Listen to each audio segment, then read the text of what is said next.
Je vous le disais en titre, une taxe poids lourd pourrait donc faire son apparition dans le Grand Est d'ici 2027. La région s'est portée volontaire pour récupérer plus d'un millier de kilomètres de réseau routier national. Les recettes de cette écotaxe permettraient ainsi de financer son entretien. Une mauvaise nouvelle pour les professionnels du transport. On fait le point avec Claire Perrault et Odile Barthélémy. Une écotaxe payée par les transporteurs routiers, revoici donc une idée ancienne. Le Grand Est l'envisage si et seulement s'il obtient la gestion de 1100 km de route que voici en jaune. L'autoroute A31, la Nationale 4 notamment, la région s'est portée candidate pour les gérer. On a entre 60% et 90% de transit avec des entreprises qui ne sont pas basées dans la région Grand Est.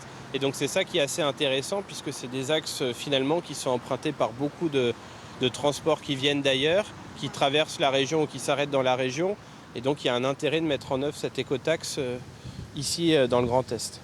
Gérer ces routes, cela veut surtout dire les entretenir car elles sont en mauvais état. Des travaux très coûteux qui seraient donc financés par l'écotaxe. Celle-ci concernerait les poids lourds qui paieraient au kilomètre parcouru en fonction de leur poids et de leur motorisation. Le tout serait enregistré par un boîtier embarqué. Les professionnels du transport prévoient d'ores et déjà une hausse de leurs tarifs. Quand ça sera dans nos chiffres, en fait, on va augmenter de manière logique les tarifs. Ce qui va faire grincer des dents. Ce sera à peu près un montant de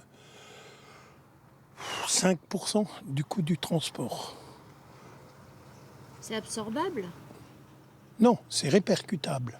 Répercutable, c'est-à-dire payé à terme par les consommateurs, ce projet pourrait être mis en œuvre en 2027, sans compter encore une autre écotaxe, celle de la collectivité européenne d'Alsace, qui, elle, doit entrer en vigueur en 2025.